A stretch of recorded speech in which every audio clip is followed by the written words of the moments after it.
오늘 설교 제목을 예수님이 오신 목적이라고 잡아봤어요. 참 밋밋하죠.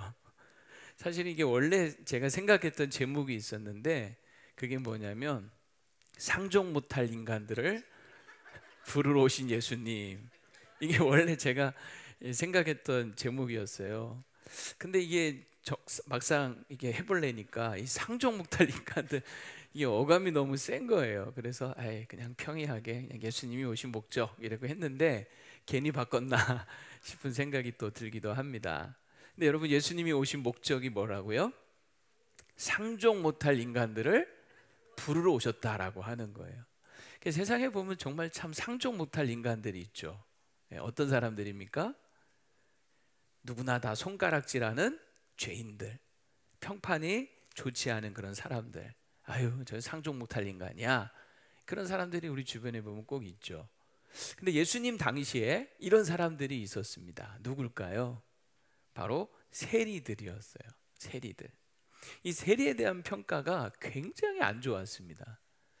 이 죄인의 대표 선수 하면 바로 이 세리를 꼽았어요. 그래서 이 세리들에 대한 평가가 뭐였냐면 죄인 이코르 세리, 세리 이코르 죄인이라는 그런 아주 꼬리표를 달고 있었어요. 그래서 오늘 본문에도 보면 세리 및 죄인, 세리 및 죄인, 세리는 그냥 죄인인 거야. 죄인은 그 뭐야? 세리인 거예요. 그게 그 당시 보편적인 인식들이었어요. 사람들은 보면 낙인 찍는 걸 참 좋아하는 것 같아. 꼬리표 다는 걸 참 좋아하는 것 같아. 그래서 이런 꼬리표를 달고 있었던 게 바로 세리들이었죠. 근데 왜 세리는 이렇게 욕을 먹었을까요? 욕 먹을 짓을 한 거예요. 당시 여러분, 이 로마가 세계를 지배하고 있었고 유대 땅도 지배를 하고 있었죠. 그래서 이 로마가 이 세리들에게 세금 징수의 권한을 위임을 해줍니다. 그럼 일정 양만 로마 제국에 갖다 바치고 나머지는 자유롭게 자신의 재산으로 챙길 수가 있었어요. 그러다 보니까 이 세리들이 막강한 그 로마 권력을 등에 업고 자기 민족에게 과도한 막 세금을 부과를 하는 거죠. 그러면서 로마 권력에는 뇌물을 갖다 바치고, 그리고 자기는 횡령하면서 자기 주머니를 채우는 일들이 비일비재했던 거예요. 그래서 이 세리에 대한 평가가 뭐냐면 칼을 들지 않은 강도, 허가받은 도둑놈, 이런 말들을 하게 된 거죠. 자기 땅을 짓밟은 그 로마 제국을 위해서 일하는 자들, 사리서약에 눈멀어서 자기 동족은 안중에도 없는 로마의 하수인, 반역자, 매국노, 이게 이들에 대한 그런 평가였어요. 자막 쫙쫙 나와주셔야 됩니다. 옛날 우리 그 친일파, 그 매국노들, 그런 어떤 느낌이라고 보시면 틀림이 없습니다. 그래서 이 유대인들은요, 이 세리를 창기들처럼 취급을 했어요. 그리고 이교도들처럼 취급을 합니다. 창기, 이교도 하면 이 유대인들에게는요, 아주 인간 같지도 않은 사람들을 그렇게 보는 거예요. 근데 세리를 그처럼 취급을 한 거죠. 그리고 이방인들과 계속 접촉을 했기 때문에 이들은 부정하다 생각을 해서 유대인일지라도 회당의 출입을 금지를 시킵니다. 여러분, 유대인들이 회당에 들어갈 수 없다라고 하는 것은 그 사회에서 완전히 왕따되고 배제당했다는 거예요.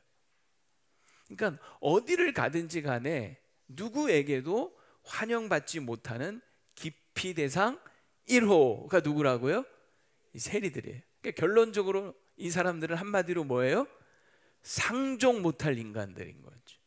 상종 못할 인간들. 그런데 놀랍게도 예수님이 이 상종 못할 인간들을 찾아가시더라는 거예요. 뭐 하셨다고요? 찾아가세요. 오늘 14절 여러분 다시 한번 보시면, 또 지나가시다가 알페오의 아들 누구를 만납니까? 레위가 어디에 앉아 있어요? 세간에 앉아 있어요. 세간에 앉아 있다는 것은 이 알페오 아들 레위의 직업이 뭐다? 이 상종 못할 이 세리였다라고 하는 거죠. 근데 이 레위가 정확히 또 누구냐라고 할 때 마태복음 9장 9절에서는 이 레위를 누구라고 표현하고 있습니까? 마태복음 9장 9절 띄워주세요. 누구예요? 마태. 예. 지금 나왔나요? 예. 예수께서 그곳을 떠나 지나가시다 마태라는 사람이 세간에 앉아 있는 것을 보십니다. 근데 여기 지나가시다가 하는 이런 표현은 뭐냐면 그냥 우연히 지나치다가 우연히 만나서 이런 의미처럼 느껴지지만 실제적으로 원어적인 의미는 뭐냐면 그가 있는 곳으로 그를 만나기 위해서 의도적으로 찾아가셨다 하는 그런 의미예요. 그냥 우연히 지나치다가 만나신 게 아니고 그가 있는 그곳으로 주님이 일부러 뭐 하셨다? 찾아가셨다라고 하는 거예요. 그리고 예수님은 그 마태를, 그 레위를 나를 따르라 하고 제자로 부르십니다. 그리고 심지어 세 번째 보면 그 레위의 집에 초대를 받으셨을 때 마다하지 않으시고 그곳에 들어가셔서 함께 초대된 많은 세리들과 함께 식사, 잡수시는 거예요. 이게 오늘 본문의 내용이에요. 식사를 같이 한다는 것은요, 그 사람들을 받아주고 인정한다는 의미예요. 친밀하게, 친하게, 친구처럼 지낸다 하는 그런 의미예요. 그러니까 여러분 생각을 해보세요. 사람들이 전부 다 상종 못할 인간들이라고 했던 그 세리를 예수님은 찾아가셨고 제자로 부르셨고 그들과 함께 뭐 하셨어요? 어울리셨어요. 친하게. 그러니까 사람들은 이런 예수님을 보면서 이해할 수가 없었던 거죠. 그러면서 맹비난을 막 퍼붓기 시작을 합니다. 오늘 16절이죠. 자, 16절 한번 읽어볼게요. 시작. 바리새인의 서기관들이 예수께서 죄인 및 세리들과 함께 잡수시는 것을 보고 그의 제자들에게 이르되 어찌하여 세리 및 죄인들과 함께 먹는가? 여기 죄인 및 세리, 세리 및 죄인. 아까 제가 말씀드렸죠. 막 맹비난을 퍼붓는 거예요. 여러분, 똑같이 예수님을 죄인 취급하고 있는 겁니다. 요즘 학교에서 보면 이 학교 폭력, 왕따 문제 참 심각한 문제 아닙니까? 근데 그 왕따를 당하는 학생을 도와주거나 친하게 지내면 여러분 어떻게 될까요? 똑같이 왕따를 시켜버리는 거예요. 그 왕따 당한 학생이 불쌍해서 좀 도와주고 가까이 하게 되면 그 학생도 그냥 왕따를 시켜버리는 거죠. 그래서 그게 무서워서 두려워서 섣불리 나서거나 도와주거나 편들어주지 못하는 거예요. 근데 예수님이 지금 사회적으로 그 당시에 완전히 왕따인, 완전히 세상적으로 배제되어 있는 이 세리들과 함께 어울리신 겁니다. 왜 예수님은 그렇게 하셨을까? 여기 질문이 생기는 거죠. 왜 굳이 예수님은 이런 비난을 자처하셨을까? 왜 많은 사람들이 있는데 하필 이런 세리를 자신의 제자로 부르시는가? 왜 그러셨을까요? 저는 말씀을 묵상하다가 이런 답을 찾았어요. 사람들이 보는 눈과 예수님이 보는 눈이 달랐다라고 하는 거예요. 사람들은 그를 상종 못할 인간으로 보았지만 예수님은 그를 다른 눈으로 보셨다는 거예요. 예수님은 어떻게 그들을 보셨을까? 어떻게 이 세리를 봤을까? 예수님이 보신 그 눈은 어떻게 다를까? 오늘 세 가지로 한번 정리를 해보려고 합니다. 첫 번째, 자, 자막 한번 같이 읽어볼까요? 시작. 사람들은 죄인으로 보지만 예수님은 구원할 영혼으로 보셨다라고 하는 거예요. 사람들은 이 레위 같은 세리를 볼 때 뭘로 봤다고요? 저 죄인들이라고 봤지만 예수님은 그렇게 보지 않으셨다는, 구원받을 영혼으로 보셨어요. 근데 여러분, 사람들이 왜 이 세리들을 죄인으로 이렇게 당당하게 봤는가? 왜 이렇게 당당하게 저들은 죄인이야 라고 굴 수 있었는가? 그 이유가 뭐냐면요, 자기들은 죄가 없다라고 생각을 한 거죠. 그러니까 죄인을 보면서 저 죄인들 하고 당당하게 구는 거예요. 하지만 여러분, 정말 죄가 없을까요? 세상에는 두 종류의 죄인만 있을 뿐이라고 하죠. 하나는 들킨 죄인, 또 하나는 안 들킨 죄인만 있을 뿐이지 다 죄인이라는 겁니다. 그럼에도 불구하고 스스로 나는 죄 없다라고 생각하는 사람들을 보면요, 특징이 두 가지가 있어요. 하나는 계속 남과 비교합니다. 나는 저 인간보다는 나아, 저 상종 못할 저 세리보다는 나는 낫지라고 생각을 하는 거예요. 나는 저 인간보다 깨끗해. 남과 비교하면서 자신은 죄가 없다라고 생각을 해요. 또 하나 특징은 뭐냐면 남의 죄는, 남의 눈에 티는 잘 못 봐요. 아니, 잘 봐요. 근데 자기 눈에 이 죄, 자기 눈에 이 대들보는 잘 못 봐요. 이게 스스로 죄가 없다고 생각하는 사람들의 특징이에요. 남의 눈에 티는 잘 보고 자기 눈에 들보는 잘 못 보는 거예요. 머무든 개를 나무라는 격인 거죠. 남의 죄는 크게 보고 자기 죄는 그냥 대수롭지 않게 생각하는 거예요. 그러니까 나는 죄가 없다 생각하니까 이런 죄인들이라고 하면서 막 당당하게 막 정죄하고 비난하고 하는 거죠. 하지만 여러분, 거룩하신 하나님 앞에 서면 누구나 다 죄인일 뿐인 거죠. 누가 감히 하나님 앞에서 죄 없다라고 할 수 있겠습니까? 누가 감히 누구에게 돌을 던질 수가 있겠습니까? 한 번에 예수님께 한 사람들이, 일단의 무리들이 한 여인을 끌고 옵니다. 요한복음 8장에 보면 잘 아는 내용이죠. 가늠하다가 현장에서 잡힌 여인을 끌고 옵니다. 그때 예수님께서 하신 유명한 말씀이 있어요. 막 저마다 다 손에 돌을 들고 당장이라도 여인을 향하여 던질 기세인 이 사람들을 향하여 예수님이 하신 말씀, 요한복음 8장 7절에 보면 너희 중에 죄 없는 자가 돌로 치라 먼저. 그랬더니 여러분, 돌을 던진 사람이 있었어요, 없었어요? 아무도 없었죠. 다 자기를 보니까 자기도 죄가 있는 거죠. 결국 돌을 내려놓고 다 떠나버리지 않습니까? 하지만 이제 유일하게 이 여인에게 돌을 던질 자격이 있는 사람이 남아 있었어요. 누굴까요? 예수님이죠. 예수님만 유일하게 죄 없는 분, 즉 이 여인을 향하여 돌을 던질 수 있는 분이 누구예요? 예수님이에요. 근데 예수님 돌을 던지셨어요, 안 던지셨어요? 안 던지셨어요. 사람들이 다 물러가고 예수님과 자기만 남아있는 걸 보고 무서워하고 있는 그 여인을 향하여 예수님이 이렇게 얘기하시죠. 요한복음 8장 11절 같이 한번 읽어봅시다. 시작. 예수께서 이르시되 나도 너를 정죄하지 아니하노니 가서 다시는 죄를 범하지 말라 하세요. 유일하게 돌을 던지실 수 있는 죄 없으신 예수님도 뭐라고 하십니까? 나도 너를 정죄하지 않겠다. 예수님은 돌을 던지는 대신 기회를 주신 거예요. 기회를. 그래서 이 여인을 살리시고 새로운 인생을 시작하게 해주신 겁니다. 이게 예수님이에요. 예수님은 돌을 던지지 않고 뭘 주신다? 기회를 주신, 새로운 인생을 살 수 있는 기회를 주시는, 이게 우리 예수님. 이게 바로 예수님이 오신 목적인 거죠. 오늘 17절에 예수님이 이렇게 말씀하세요. 자기를 비난하는 자들을 향하여 같이 한번 읽읍시다. 시작. 예수께서 들으시고 그들에게 이르시되 건강한 자에게는 의사가 쓸데없고 병든 자에게라야 쓸데있느니라. 나는 의인을 부르러 온 것이 아니요 죄인을 부르러 왔노라. 이 말씀 참 유명한 말씀이죠. 의사, 여기 의사가 나와요. 의사는 누구에게 필요합니까? 건강한 자가 아니라 병든 자에게 필요하잖아요.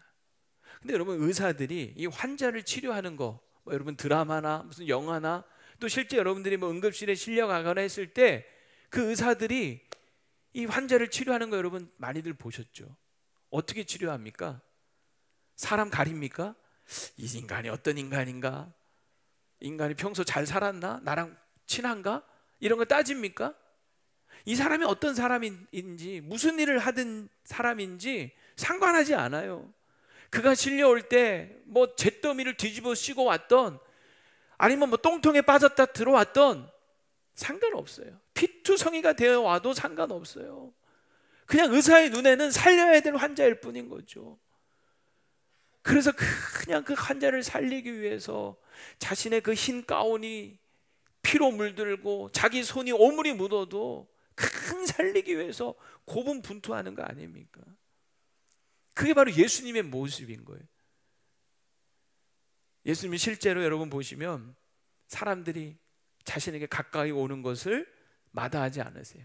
12년 혈류병을 앓았던 여인이 두려운 마음으로 예수님의 옷에 손을 대었을 때도 왜 옷에 손을 대니 부정한 여인아 외면하지 않으셨어요. 오히려 그 여인을 향해 네 믿음이 너를 구원하였다 하면서 그 여인을 낫게 해주시고, 나병 환자들 막 온몸에 피고름이 나고 진물이 흐르고 있는 그 나병 환자들 예수님이 직접 손을 대시고, 사람들은요 막 멀리 하고 막 돌을 던지면서 쫓아냈지만 예수님은 오히려 그들을 만나주시고 다가가시고 손을 대시고 안수하시고 그들을 치료해 주시고 늘 죄인들과 곁에 함께 하셨다는 거죠. 자신이 더러워지는 것은 아무 상관하지 않으셨다는 거예요. 가끔 여러분 전도하다 보면 이런 분들 꼭 있어요. 교회 좀 오세요. 예수님 믿으세요. 그러면 저는요 죄가 너무 많아서 교회 못 가요. 저는요 아직 술 담배 못 끊어서 나중에 갈게요. 근데 여러분 아십니까? 주님은 아무 상관하지 않으세요. 괜찮아요. 술 담배 하면 어떻습니까? 죄인이 예수님이 필요한 거 아닙니까? 여러분 생각해 보세요. 우리가 죄인이기 때문에 예수님께 가까이 갈 수 없는 것이 아니라 죄인이기 때문에 예수님께 더 가까이 가야 되는 거예요.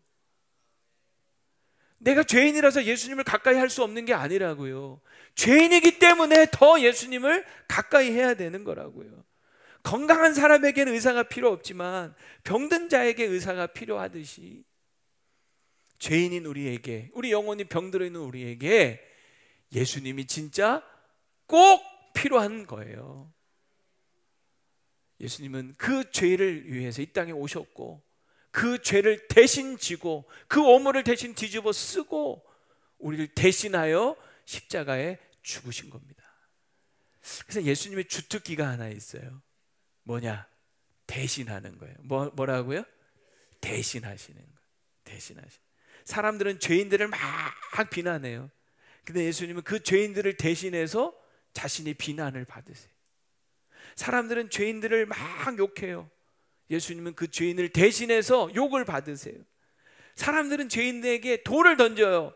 근데 예수님은 그 죄인을 대신해서 채찍에 맞으시는 거예요. 온 몸으로 막 막아내시는 거예요. 오늘 좀 전에 얘기했던 이 요한복음 8장에 가늠하다 현장에서 잡힌 여인도요, 사실은 사람들은 이 여인을 예수님께 끌고 와서 돌로 쳐 죽이려고 했지만 실제로는 이 여인이 왜 살았습니까? 누구한테 왔기 때문에? 예수님께 왔기 때문에 산 거예요. 예수님이 온몸으로 그 여인을 보호해 주신 거예요. 막아 주신 거예요. 사람들이 쏟아붓는 비난과 조소와 그 돌을 예수님이 온몸으로 막아 주신 거예요. 이 여인은 그 예수님 뒤에 숨었기 때문에 산 거예요. 우리가 살 수 있는 길은요, 십자가 그늘 아래 숨으면 사는 거예요. 예수님 온몸으로 대신 비난과 조롱과 수치와 모욕과 돌을, 채찍을 다 예수님 다 받아주시고 하나라도 잃어버리지 않으려고 온몸으로 막 사방에서 날아오는 돌들을 대신 막 맞아주시는 거죠. 결국 예수님은 죄인들을, 사람들은 죽이지만 예수님이 대신 그 죄인을 위해 죽어주신 겁니다. 이게 바로 예수님이 이 땅에 오신 이유, 목적이에요. 의인을 부르러 오신 것이 아니라 죄인을 부르러 오신 거죠. 오늘 저와 여러분을 부르러 오신 줄로 믿습니다. 왜? 우리가 죄인이잖아요. 죄 없는 사람 어디 있어요? 두 번째, 예수님이 다르게 보신 것은 뭐냐면, 사람들은 현재 모습만 봤지만 예수님은 미래 가능성을 보셨어요. 사람들의 눈에 이 세리는 그저 민족의 반역자, 로마 앞잡이였어요. 그게 전부였습니다. 이들이 앞으로 변화될 수 있을 것이라는 어떠한 가능성, 희망 단 1%도 염두에 두지 않는 거죠. 하지만 예수님은 이 레위의 미래의 가능성, 잠재력을 보신 거예요. 그래서 제자로 부르신 겁니다. 그리고 그의 인생을 바꾸어 주시는 거예요. 우리가 너무나 잘 아는 고린도후서 5장 17절 말씀 같이 한번 읽어볼까요? 시작. 그런즉 누구든지 그리스도 예수 안에 있으면 새로운 피조물이라. 이전 것은 지나갔으니 보라 새 것이 되었도다. 할렐루야. 여러분 새 거 좋아하잖아요. 그죠? 차도 새 차 좋고 새 거 좋아하죠. 근데 예수 그리스도 안에 있으면 다 누구나 새 것이 된다는 거예요. 다 예수님이 새롭게 하신다는 거예요. 새 일을 행하시는 하나님, 새로운 피조물이 되게 하시는 거죠. 여러분, 이 레위가 누구라 그랬죠? 아까? 마태라 그랬죠. 마태. 이 마태라는 이름의 뜻이 참 기가 막혀요. 좋아요. 이 마태라는 이름의 뜻이 뭐냐면 하나님의 선물이란 뜻이에요. 이름 좋죠? 네, 뭐라고요? 하나님의 선물. 아마 예수님이 제자로 부르시고 그에게 새롭게 이렇게 이름을 붙여주신 게 아닌가 싶어요. 그러니까 당장은 사람들로부터 아유 저 상종 못할 인간이라는 비난을 받고 있었던 자였지만 예수님은 그에게 너는 하나님의 선물과 같은 존재야. 그의 가능성을 보시면서 그렇게 불러주시는 거죠. 지금은 부족하지만, 지금은 죄인이지만, 지금은 문제투성이지만 예수님은 그를 믿어주신 겁니다. 예수님의 주특기가 두 번째 뭔지 아십니까? 믿어주시는 거예요. 예수님의 주특기 두 번째 뭐라고요? 믿어주세요. 사람들은요 낙인 찍는 걸 좋아한다 그랬죠. 한번 낙인을 딱 찍으면 저 인간은 안 돼, 틀렸어. 여러분 마음속에 낙인 찍고 있는 사람들 없습니까? 저 인간은 상종 못할 인간이야, 낙인 꽝 찍는. 근데 예수님은요 낙인 찍는 게 아니라 끝까지 믿어주시는 거예요. 끝까지. 여러분 베드로를 한번 보세요. 그의 원래 이름이 시몬이었잖아요. 시몬, 갈대처럼 흔들리는 시몬. 그런데 베드로는 반석이란 뜻이에요. 반석으로 믿어주신 거예요. 실제로 여러분 베드로가 반석 같은 사람이 되잖아요. 그가 예수님을 3번 부인했지만 예수님은 그래도 또 찾아가셔서 그를 믿어주세요. 네가 나를 사랑하느냐? 예 주님, 제가 주님 사랑하는 거 주님 아시지 않습니까? 내 양을 먹여라. 주님의 양을 맡기시는, 내 양을 쳐라. 교회 지도자로 주님이 믿어주신 거예요. 결국 여러분 베드로가 그 믿음대로 되지요. 제자들도 마찬가지예요. 12제자들 예수님 부활하시고 승천하실 때 너희는 온 세상에 가서 복음을 전파하라고 지상 명령을 주시잖아요. 뭘 믿고 이 12명의 제자들 뭘 믿고 온 세상에 복음을 전하라고 하십니까? 우리 인간의 눈으로 볼 때는요 세상 믿을 수 없는 자들이 12제자들이에요. 예수님 부인하고 도망가기 급급했던, 하지만 예수님은 끝까지 그들을 뭐 하셨다? 믿어주시고, 실패자라는 낙인 찍어버리시는 게 아니라 이 배신자 이 낙인을 찍으신 것이 아니라 믿어주시는 거예요. 사람은요 믿어주는 만큼 변화되고 성장합니다. 오늘 이 마태를 보세요. 이 마태도 예수님이 그렇게 믿어서 제자로 부르셨잖아요. 당장 여러분 그가 뭘 하는지 아십니까? 전도부터 합니다. 자기 집에 잔치를 배설을 하고 친구들을 다 초청을 한 거예요. 뭐 한 거예요? 이거 전도한 거예요. 그래서 오늘 여러분 16절에 보면 이들이 15절에 보면요 그러한 사람들이 많이 있어서 예수를 뭐 했어요? 15절 보세요. 예수를 뭐 했어요? 따름이라 라고 얘기하는 거예요. 마태 한 사람을 예수님이 택하여 이렇게 부르셨더니 여러분 고구마 줄기 이렇게 잡아 끌면 어떻게 돼요? 그 밑에 막 고구마가 줄줄이 막 맺히고, 땅콩 줄기 하나 쭉 빼면 그 밑에 그냥 땅콩이 줄줄이 그냥 끌려 올려오듯이 이 마태 한 사람을 예수님이 믿고 불러주셨더니 그 마태가 자기 집에 잔치를 벌이고, 이 완전히 해피데이처럼 초대를 한 거예요. 자기 집에 그 많은 이 세리들이 같이 와서 예수님과 교제하면서 예수님을 따르기 시작한 거예요. 그리고 여러분 이 마태가 훗날 예수님을 따라다니면서 그분의 말씀과 그분의 행하신 일들을 기록하기 시작했죠. 그게 뭐예요? 마태복음이에요. 마태복음. 이 마태복음을 통해서 얼마나 많은 사람들이 예수님을 알게 되고 예수님을 믿게 되었습니까? 마태는 이렇게 예수님이 믿어주신 대로 쓰임받은 거죠. 그는 처음에 로마 제국을 위해서 일했지만 예수님의 부르심을 받은 이후로 그는 하나님 나라를 위해서 일하는 거예요. 그는 처음에 자기 자신의 욕심을 위해서 살았지만 예수님의 부름을 받은 이후로 하나님의 영광을 위해서 사는 거예요. 오늘 주님이 저와 여러분을 보실 때도 우리 현재의 모습이 아니라 이런 우리 안에 있는 미래의 가능성과 잠재력을 보시면서 우리를 보실 줄로 믿습니다. 나는 현재 부족하고 연약하고 내가 뭘 할 수 있겠나? 저 사람이 뭘 할 수 있겠나?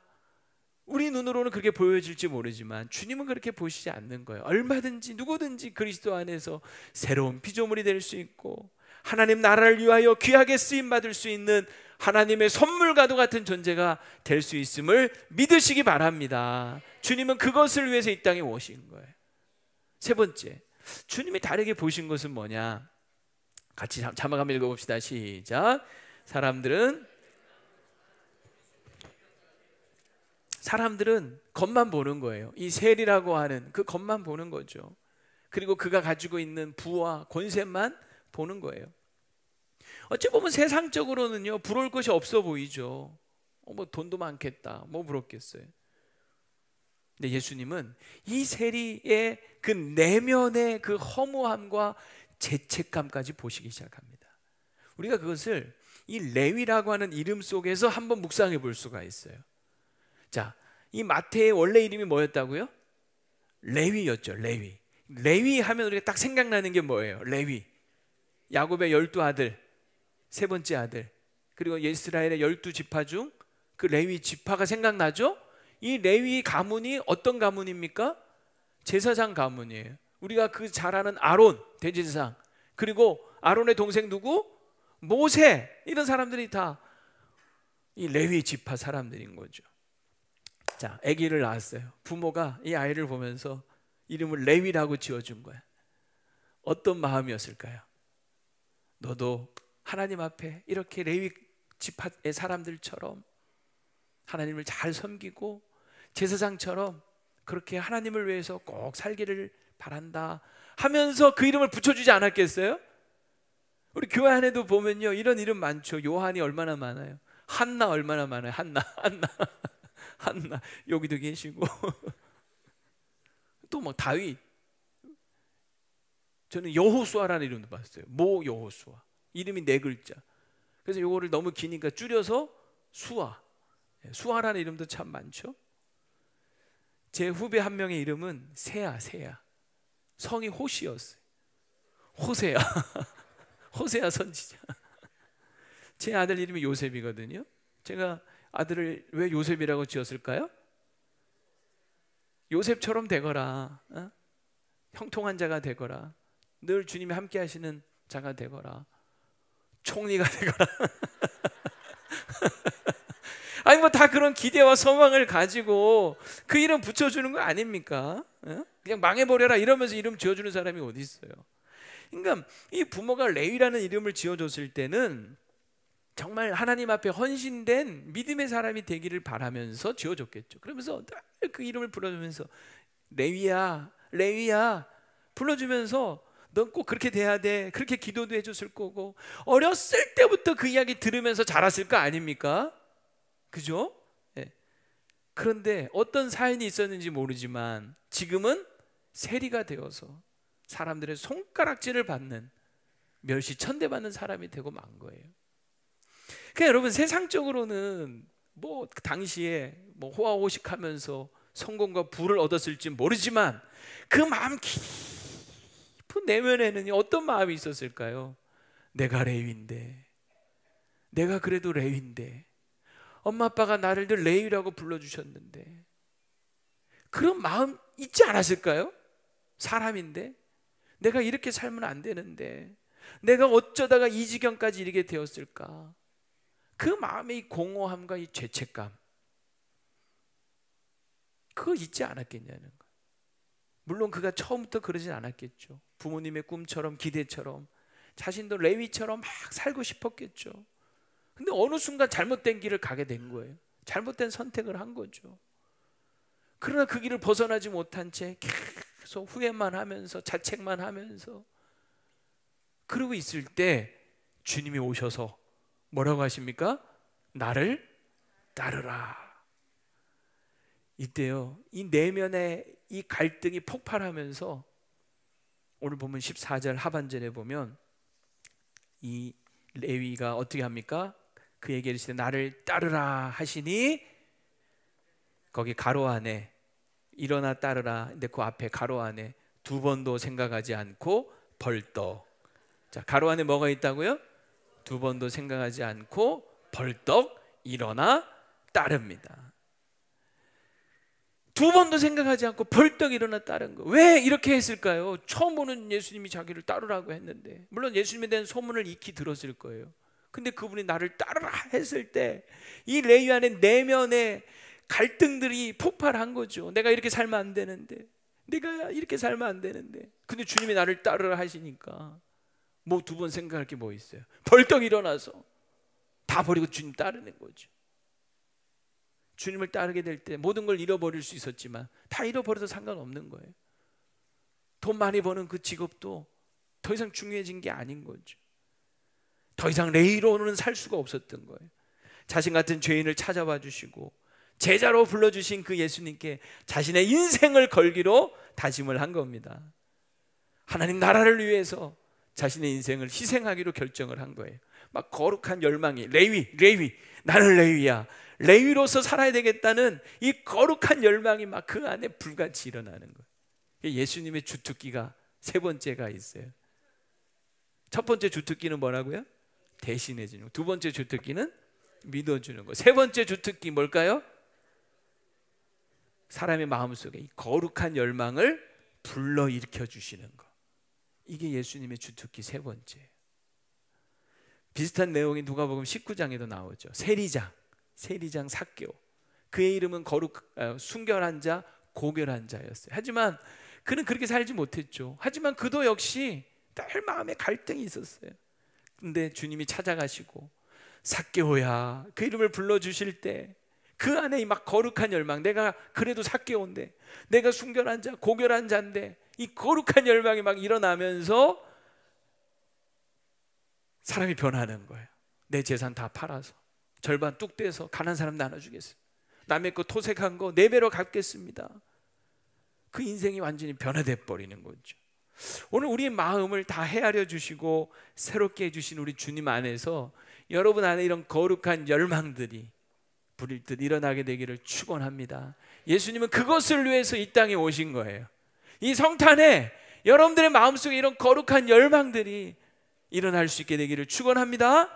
말씀을 정리합니다. 예수님은 정말 사람들이 상종 못할 인간이라고 하면서 낙인 찍으면서 멀리했던 그런 세리를 일부러 찾아가셨고 그를 제자로 부르셨고 그의 집에 들어가셔서 함께 먹고 마시며 친하게 지내십니다. 예수님은 사람들과 다르게 보신 거예요. 사람들은 그저 죄인으로만 봤지만 예수님은 그를 구원받아야 될 불쌍한 영혼으로 보신 거예요. 사람들은 그저 그를 현재 모습으로만 봤지만 예수님은 그를 하나님 나라를 위해 크게 쓰임받을 수 있는 가능성을 보신 거예요. 사람들은 그저 그의 겉모습만 봤지만 예수님은 그가 무엇 때문에 아파하고 고민하고 갈등하고 있는지 그 인생의 깊은 내면의 허무함과 죄책감까지 다 보신 거예요. 그래서 그를 죄로부터 구원하셨고 제자로 부르셨고 그의 마음에 거룩한 열망을 불러일으켜 주신 거죠. 이것을 위해 예수님은 이 땅에 오신 겁니다.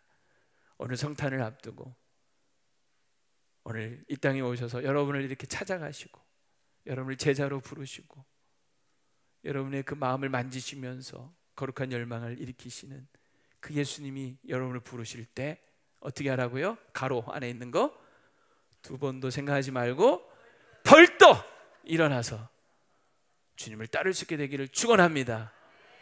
우리 함께 이 시간